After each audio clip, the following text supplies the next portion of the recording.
बनाना जरूरी है। अकीदत मैं फिर से हमारे हो सकते हैं, मगर याद रखिए कि इस तारीखी रूहानी शहर को आने का मकसद एक ही है कि यहां से आपकी एक जमीनी सतह से आपकी लीडरशिप पैदा हो, आपके वोट से आपका नुमाइंदा कामयाब हो, ताकि कर्नाटका की असम्बली में जाकर वो मजलूम अवाम की एक आवाज बन सके। मेरा मानना यह है, बल्कि मेरी जमात का मानना यह है कि भारत के मुसलमानों के तहफ़्फ़ुज़ के लिए, भारत के मुसलमानों की शरीयत की हिफाजत के लिए, भारत के मुसलमानों की सकाफती और उनके कल्चर की हिफाजत के लिए, भारत के मुसलमानों की तालीमी मयार को, लिटरेसी रेट को बढ़ाने के लिए, ड्रॉप आउट रेट को कम करने के लिए, नौकरियों में मुकाम हासिल करने के लिए, पुलिस की नाइंसाफियों के खात्मे के लिए ये बहुत ज़रूरी है कि हम अपनी एक क़यादत को बनाएं और वो हमारे वोटों से जीत कर कामयाब होकर, चाहे वह असम्बली हो, पार्लियामेंट हो, बल्दिया के इंतखाबात हो या ज़िला परिषद के इलेक्शन हो, वहाँ पर जाएं। इसी के ऊपर मजलिस इत्तेहादुल मुस्लिमीन काम करते जा रही है, काम करते आ रही है, और ये मुझे यकीन है कि इंशाअल्लाह ताला मैं इस दुनिया में रहूं या ना रहूं, ये काम अल्लाह अपने फजल से, अपने करम से, नबी करीम सल्लल्लाहु अलैहि वसल्लम के सदक़े और तुफ़ैल से ये काम जारी और सारी रहेगा। मेरी आपसे फिर से गुजारिश है कि आप मजलिस को मजबूत करें। मजलिस को मजबूत करने का मकसद ये है कि आपकी एक आवाज़ होगी, आपके वोट की अहमियत होगी। हम इतनी जल्दबाजी में और बगैर किसी तैयारी के हम इलेक्शन में हिस्सा लिए बल्दिया के, और अल्हम्दुलिल्लाह गुलबर्गा शुमाल से, अगर मैं गलत ना हूं तो 10,500 के करीब हमको वोट हासिल हुए। ये बहुत बड़ी कामयाबी है। ये एक बहुत बड़ी कामयाबी है कि ना हम इंतखाबी जलसे कर सके, ना पूरी तरह से तैयारी कर सके, और ऐसी जमातों से हमारा मुकाबला हुआ जो बरसों से गुलबर्गे में उनकी जड़ें मजबूत हैं। तो इंशाअल्लाह ताला हमारा काम जारी रहेगा और हमको अपने हौसलों को बुलंद रखना पड़ेगा। दूसरी अहम बात जो मैं आपसे ये अर्ज़ करना चाह रहा था कि अभी इलियास सेठ बोले कि साहब मजलिस के मुखालिफिन ये शिकायत करते कि आप ज़्यादा कांग्रेस को बोलते, बीजेपी को कम बोलते। ये पार्लियामेंट की आप मेरी हर तकरीर उठा कर देख लो, आप पार्लियामेंट की हर तकरीर, हम वक्त की जो हुकूमत है बीजेपी की है, नरेंद्र मोदी उसके वजीर आजम, सबसे ज्यादा तनकीद अगर पार्लियामेंट में खुली अल्फाज में अगर कोई करता है तो असदुद्दीन ओवैसी और इम्तियाज जलील करते हैं। तो इसमें यह मतलब नहीं है, मगर आप ये भी देखेंगे कि पार्लियामेंट में ना इम्तियाज जलील जाकर मोदी से गले मिले, गले कौन मिले आपको मालूम, जो दौड़ते हुए गए और जाके गले मिल लिया, और जबकि उस वक्त गले मिले जब नो कॉन्फिडेंस मोशन मोदी के खिलाफ लाया गया था। तो यकीनन हम सबके खिलाफ बोलते हैं, क्योंकि जो सच्चाई है उसको बयान करना बेहद जरूरी है। अब मिसाल के तौर पे आप देखेंगे कि कल एक फंक्शन हुआ, एक इंफॉर्मेशन कमिश्नर है जनाब, उन्होंने सावरकर के ऊपर किताब लिखी, और सावरकर की किताब के रस्म इजरा में आरएसएस के मोहन भगवत थे, हमारे मुल्क के मौजूदा वजीर दिफा मोहतरम राजनाथ सिंह साहब थे। तो दोनों की तकरीर हुई उसमें। अब तकरीर तो हो गई रात में, सुबह सुबह हस्बे आदत हस्बे रिवायत मीडिया सुबह 8:30 बजे हमारे घर को आ गई, क्योंकि उनको मालूम था कि मैं गुलबर्गे को आने वाला हूं, और आकर मुझसे कहा कि ये बातें कहीं, इस पर आप तबसरा करिए। तो सबसे पहली बात, इलियास सेठ साहब की शिकायत दूर कर दे रहा हूं, और कांग्रेस वालों को भी शायद सुन के थोड़ा अच्छा दिखेगा। तो वजीर दिफा ने यह कहा कि सावरकर ने जो अंग्रेजों को माफीनामे के खत लिखे थे वो महात्मा गांधी के बोलने पे लिखे थे। आप उलमाए कराम यहां पर मौजूद हैं, अल्लामा फजल खैराबादी रहमतुल्लाह अलैह हो या मौलाना हुसैन अहमद मदनी रहमतुल्लाह अलैह हो, ये माल्टा की जेल में थे, वो अंडमान की जेल में थे। कोई भी एक खत इनका नहीं बता सकता कि उन्होंने अंग्रेजों से माफी की भीख मांगी, कोई नहीं बता सकता, कोई नहीं बता सकता। अब ये जो मोहतरम है सावरकर, ये जेल में गए 1911 को। कब गए जेल में? जुलाई 4, 1911 को गए। ये जरूरी है बोलना, क्योंकि रिकॉर्ड हो गया तो दिखाते टीवी वाले, इन्हें एक और भड़काऊ भाषण गुलबर्गे में दे गए बोल के। तो जुलाई 4 1911 को उन्होंने जेल में डाले सावरकर को। अब राजनाथ सिंह ये बोल रहे कि महात्मा गांधी खुद उनको ये बोले कि आप अंग्रेजों को एक खत लिखो, मर्सी पिटीशन लिखो, माफीनामा लिखो। मैं राजनाथ सिंह साहब से पूछना चाह रहा हूं कि आपको ये झूठ बोलने के लिए किसने मजबूर किया? 4 जुलाई 1911 को जब सावरकर को अंग्रेज गिरफ्तार करके काला पानी अंडमान में रखे, गांधी भारत में नहीं थे, साउथ अफ्रीका में थे राजनाथ सिंह साहब। वहां से क्या उन्होंने क्या प्लेन में उड़ के आके बोले या क्या, कैसा है? उतना प्लेन भी नहीं था जब, तो नहीं, कुछ भी नहीं था। अब इन्होंने लंबी छोड़ दी है। अब ये समझे कि हम लोग हमारे कान में फूल है, हम नहीं देखेंगे, नहीं मालूम हमारे को मालूम, हम भी थोड़ा थोड़ा पढ़ते, ज्यादा नहीं पढ़ते, थोड़ा थोड़ा पढ़े लिखे हैं। वो हम तेलुगु में बोलते కొంచెం కొంచెం, लिटिल लिटिल। ये पहली झूठ इनकी।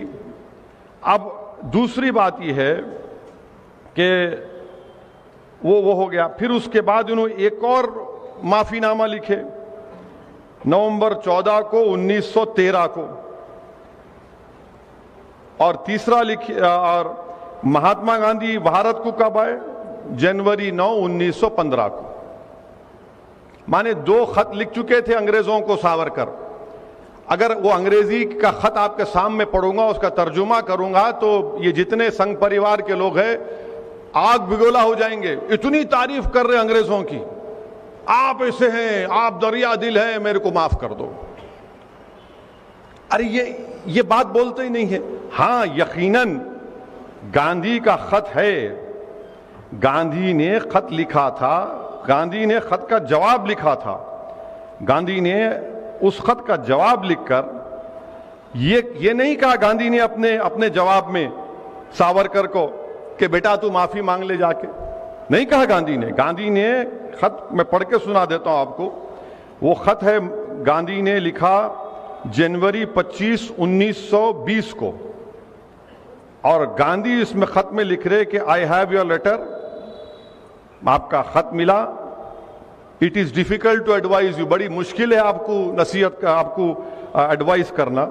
मैं आपको, I suggest however you are framing a brief petition setting forth the facts of the case, bringing out in clear relief the fact that the offense committed by your brother was purely political। Gandhi उनको ये मशवरा दे रहे कि आप एक petition अंग्रेजों को लिखो, और जो जुर्म आपके भाई से हुआ ये बोलो कि वो सियासी जुर्म था। I suggest this in order that it would be possible to concentrate public attention on the case meanwhile। अरे गांधी कहां बोल रहे इसमें कि माफी मांगो? गांधी तो यह बोलते थे कि अहिंसा का सबसे बड़ा रास्ता जेल को जाना है, जेल को जाना है। और मौसूफ को काला पानी में सावरकर को जेल में डाले, 8 महीने के अंदर ही खत लिख दिया उन्होंने पहला। अब राजनाथ सिंह बोलते कि हमारे वजीर दिफा है कि गांधी ने उनसे कहा था। गांधी ने कहा? गांधी तो जनवरी 25 1920 को खत लिखे, उससे पहले तो मौसूफ 2 खत लिख चुके थे। तो अब ये बीजेपी का मकसद क्या है कि सावरकर के बारे में बड़ा अच्छा, तारीख में यह भी आया, मैं एक सियासत का तालिब इल्म हूं, 1990 तक बीजेपी सावरकर का नाम ही नहीं लेती थी, हिंदुत्व का नाम भी नहीं लेती थी। ये आडवाणी ने शुरू किया हिंदुत्व और सावरकर 1990 में, उसके बाद से सब शुरू हो गए। अच्छा, सावरकर की तारीख क्या है? सावरकर की तारीख यह है कि सावरकर ने, मैं आपको बता रहा हूं कि सावरकर ने, अब ये हम बीजेपी वालों पे छोड़ देते, आप झूठ है सच है बोलो। सावरकर ने 1900 आजादी मिलने के बाद 1947 में, क्या सावरकर ने नहीं कहा था कि मैं तिरंगे को नहीं मानता, मैं भगवा रंग को मानता? कहा था सावरकर ने यह बात। तीसरी बात, सावरकर ने यह भी कहा था कि हिंदू बादशाहों को का यह काम था कि वो मुस्लिम खवातीन की इज्जत लूटते, उनका रेप करते ताकि जंग जीत जाए। चौथी बात सावरकर ने यह कहा था कि जब नेताजी सुभाष चंद्र बोस अंग्रेजों से गुलामी को खत्म कराने के लिए भारत के लोगों से बोल रहे थे कि आओ मेरी इंडियन नेशनल आर्मी में आओ, तो सावरकर लोगों को बोल रहे थे नहीं तुम अंग्रेजों की फौज में जाओ।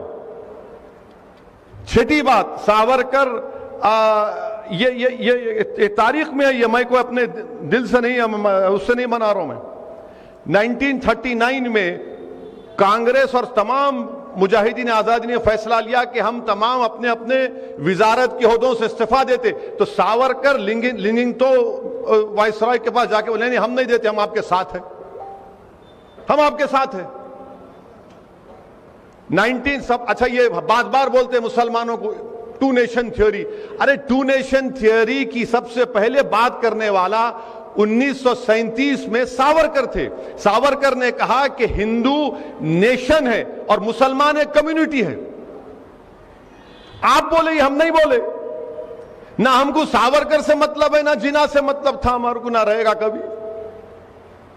और आपको मालूम कि हिंदू महासभा और मुस्लिम लीग मिलकर इख्तिदार में थे उस जमाने में, माने दोनों हिंदू महासभा और मुस्लिम लीग मिलकर इख्तिदार में थे। और आखिरी बात, सावरकर महात्मा गांधी के कत्ल में मुलव्विस थे। कौन बोले बात ये? महात्मा गांधी के जो कत्ल का मुकदमा चला उसमें सावरकर एक्यूज थे। कोर्ट ने उनको कहा कि इनका जो पीए था सावरकर का, बाजे नाम था, वो जो एविडेंस दिया उसको कानून में क्या है कि कोरॉबोरेट करना, मैंने सिर्फ मेरे बोलने पे नहीं बल्कि इलियास सेठ भी बोलना, वो नहीं कर सका। मगर जस्टिस कपूर जो सुप्रीम कोर्ट के चीफ जस्टिस थे, कमीशन ऑफ इंक्वायरी बनाया गया, उन्होंने अपनी रिपोर्ट में कहा कि सावरकर के घर में गांधी के कत्ल की साजिश हुई। आप इनको अपना हीरो मनाते, आप इनको। अच्छा ये भी छोड़ो, आप ये भी अगर झूठ रहा तो क्या सरदार पटेल ने नहीं लिखा कि हिंदू महासभा की एक फाइनेंशियल ऑर्गेनाइजेशन सावरकर के मातहत थी जिसने गांधी को कत्ल किया? ये सब चीजें हैं और ये आप कर रहे हैं। जब मैं 2004 में पार्लियामेंट को, हैदराबाद की आवाम का लाख शुक्रिया, मुझे मुंतखब करके अल्लाह ने भिजाया। 2004 में पार्लियामेंट के सेंट्रल हॉल में मैं गया तो जैसा वैसा बैठे हुए सेंट्रल हॉल, यहां पर गांधी की फोटो है और उसके राइट ऑपोजिट सावरकर की फोटो है। आप बताइए कि जिसके कत्ल का मुकदमा उस पर चला, कोर्ट ने बरी किया उनको, मगर इंक्वायरी कमीशन में उनको साबित हुआ कि वो मुलविस थे। यानी गांधी की फोटो एक तरफ, सावरकर की फोटो एक तरफ। तो ये क्या हो रहा है हमारे मुल्क में? फिर खुद वजीर दिफा इस तरह की अगर बात करेंगे, और फिर मोहन भगवत आरएसएस के सरसंघचालक बोल रहे नहीं सावरकर उर्दू बड़ी अच्छी बोलते थे, गजल लिखते थे, उन्हें मुस्लिम दोस्त थे। कहते गजल लिखे तो मुस्लिम दोस्त हो जाते। आज मीडिया वाले में से पूछे, मिला तुम्हारे इनको तारीख नहीं मालूम, महात्मा गांधी के कत्ल का जो एफआईआर था वो एफआईआर भी उर्दू में लिखा गया था। एफआईआर भी उर्दू में लिखा गया था कि मुल्जिम 1, मुल्जिम 2, दफा 302। सावरकर ने उर्दू से नफरत का इजहार किया था, वो भी रिटर्न है। ये लोग ये समझते कि कोई जानता नहीं, अपनी लंबी लंबी झूठ छोड़ के निकल जाओ, कोई पकड़ेगा नहीं। अरे तो हम जानते ना, थोड़ा बहुत पढ़े, हम भी उलेमाओं की सोबत में उनके पैरों के पास बैठकर हम भी सीखे, हम भी जानते हैं। तो आज इनको आप बना रहे हैं कि उन्हें बड़े वो थे। अरे कहां थे भाई? गांधी के कत्ल में ये थे। सावरकर ने यह भी कहा कि हिटलर ने जो जर्मनी में यहूदियों को खत्म किया वो सही था, क्योंकि यहूदी जर्मनी से अंदर नहीं मिल सके, एसिमिलेट नहीं हो सके। अरे फैसिज्म की तायीद करते थे और हमको सिखा रहे हैं। और सबसे बड़ी बात याद रखिए, बीजेपी और संघ परिवार, जो कांग्रेस के लोग भी आज सावरकर की तायीद करते हैं। खुल के बोलो नहीं मानते उसको। सावरकर ने अपनी किताब हिंदुत्वा लिखी। हिंदुत्वा में सावरकर ने लिखा कि मुसलमान इस मुल्क से मोहब्बत नहीं कर सकते, क्योंकि ये इनके बाबा की जमीन नहीं है, ना इनके लिए ये एक मुबारक सरजमीन है। अंग्रेजी का लफ्ज था कि ना ये फादरलैंड है, ना ये होली लैंड। इनका तो होली लैंड मक्का और मदीना में। अरे मक्का मदीना को नहीं पूछते, मक्का मदीना को हम खुदा नहीं मानते, हम जमीन और आसमान के खालिक को खुदा मानते। ये हकीकत है। मगर ये इनकी किताब में लिखा हुआ हिंदुत्व, इनकी किताब है, पढ़ने अगर पढ़ने का मौका मिला तो पढ़िए आप। बाज़ाब्ता बोल रहे वो, और ये बोल रहे कि मुसलमानों को यहां पर सर्विट्यूड में रहना पड़ेगा। तो ये कल एक वजीर दिफा रहकर, संविधान पर, आईन पर ओत लेकर इस तरह की अगर बातें कोई करेगा तो आप खुद समझ जाइए कि मुल्क किस राह पे जा रहा है। मैं मीडिया से भी कहा और आज भी कह रहा हूं कि एक दिन एक वक्त आएगा, इसी तरह की अगर रविश बरकरार रहेगी, इसी तरह की ये नफरत बरकरार रहेगी, तो एक दिन आएगा कि इस मुल्क में बीजेपी संघ परिवार कहेगी कि अब बाबा कौम सावरकर है, गांधी नहीं है, और गोडसे मुजाहिद आजादी है। यह सिलसिला अगर चलता रहेगा तो यह शिद्दत पैदा हो चुकी है। ये तारीख को तोड़ तोड़ कर आरएसएस जो है आधी सच बोलती और पूरा झूठ बोलती। इनकी हकीकत है पूरी चीजों में।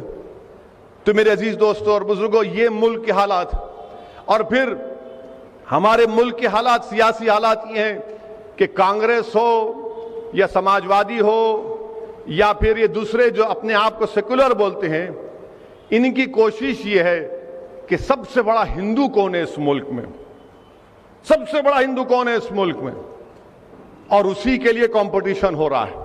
आप देख लो, थोड़े दिन पहले कांग्रेस का एक जलसा हुआ था, फिर समाजवादी का भी हुआ। मैं ये कह रहा हूं कि मैं ये नहीं बोल रहा हूं कि मैं सबसे बड़ा मुसलमान हूं। मैं ये कह रहा हूं कि इस मुल्क में जो मुल्क की खूबसूरती है, इस मुल्क का कोई मजहब ही नहीं है, भारत का कोई मजहब नहीं है। भारत पूरे मजहब को मानता भी है, और अगर कोई नहीं मानता तो भारत उसको ही बोलता तू भी, तेरी ख्वाहिश है तो उस पर चल। मगर ये जो कंपटीशन चल रहा है, इस कंपटीशन को आपको देखना जरूरी है।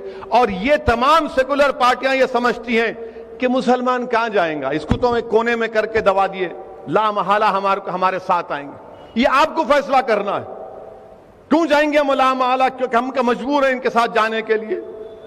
अगर आज ये लोग इस तरह का कॉम्प्रोमाइज करते जाएंगे तो फिर याद रखिए हमारी तहजीब पर, हमारी सकाफत पर, हमारी शनाख्त के खतरे पैदा हो जाएंगे। मुझे इस बात का खतरा है। मैं देख रहा हूं, उन चीजों को महसूस कर रहा हूं कि इस तरह अगर हर चीज को ये लोग नहीं ये करना जरूरी है, ये खत्म कहां होगा फिर। और उलमा और मुफ्तिया इकराम फरमाते हैं, औलिया अल्लाह फरमाते हैं कि अगर तुम एक मर्तबा बुराई के दरवाजे को खोलोगे तो फिर खत्म, फिर यहां से नीचे ही जाते, आप ऊपर नहीं आते। कंपटीशन हो रहा है, कंपटीशन हो रहा है। इसीलिए मेरी आपसे गुजारिश है कि इस माहौल में हमको अपने हौसलों को बुलंद रखना है, अपनी सियासी ताकत को मजबूत करना है। मैं फिर से कह रहा हूं कि बीजेपी को हराना सिर्फ मुसलमानों का काम नहीं है, बीजेपी को हराना दलितों का भी काम है, ओबीसी का भी काम है, आलाजात के हिंदुओं का भी काम है बीजेपी को हराना। वो लोग इलेक्शन आता तो अपनी अपनी जात के ऊपर अपनी अपनी जात के लीडरों को मजबूत बना देते हैं, उनको एमएलए बनाते, एमपी बनाते, मिनिस्टर बनाते। हम क्या बनाते? हम खाली बैंड बाजे की पार्टी है। जब शादी की बारात निकलती दूल्हे के घर से तो बैंड बाजा अगर कोई रखता है, नहीं रखना चाहिए, रखते हैं तो आप देखो ये शादी खाने के बाहर बैंड बाजा रोक देते, अंदर मत आ, चल भाग। ये हाल हमारा होके रहेगा, ये हाल हमारा होके रहेगा। हमारा काम साली वोट डालो, वोट डालो। नहीं, गुलबर्गा का बल्दिया इलेक्शन है, जिंदगी मौत का फैसला होने वाला। अरे कितनी इलेक्शन में जिंदगी मौत का फैसला नहीं हुआ, और फिर हम रोज मरते, उसके बाद कोई पूछने वाला नहीं है। अभी हमारे भाई बता रहे थे कि कांग्रेस के दो लीडर्स, क्या नाम है उनका, अजय सिंह साहब और परमेश्वर साहब ने बल्लारी में जो असेंबली का इजलास हो रहा, हमारे भाई बता रहे, उसमें उन्होंने मुतालबा किया कि तब्दीली मजहब का कानून लेकर आओ। तब्दीली मजहब का कानून आप बोल रहे लेके आओ। कलीम सिद्दीकी साहब को जेल में डाल के सड़ा रहे, वहां पर कोई केस नहीं है उनके ऊपर, सिर्फ तंग करना है उनको। और उस चार्जशीट में एक बहुत बड़े मौलाना जो एमपी है उनका भी नाम लिख दिया गया है। वो वकील साहब मेरे को भिजाए, मैं देख के ताज्जुब करा, कहां से कहां मिला दे रहे। आप बोल रहे कि धर्मातन का माने तब्दीली मजहब का कानून लेके आओ, क्या ये पॉलिसी है कांग्रेस पार्टी की? क्या आप बोल रहे हैं, आपके बड़े बड़े लीडर्स बोल रहे हैं कि कन्वर्जन का कानून लेकर आओ, बल्लारी में जो असेंबली का इजलास होने जा रहा है।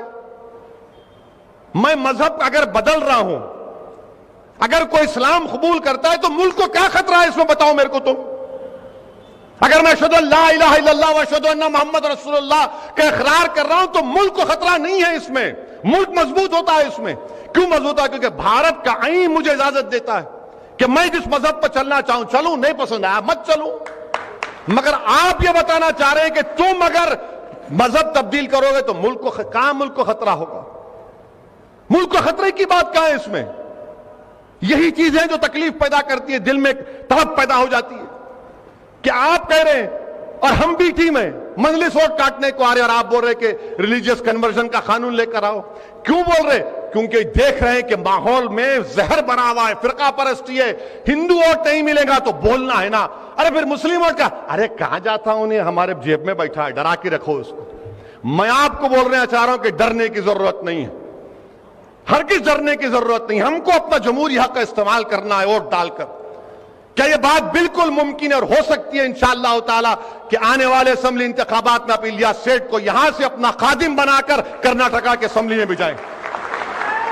मेरे अजीज दोस्तों और बुजुर्गों, ये चीजें देखिए आप, एक तरफ तो यहां सावरकर, एक तरफ आप कांग्रेस बोल रही कि बल्लारी के असेंबली के इजलास में ये करो।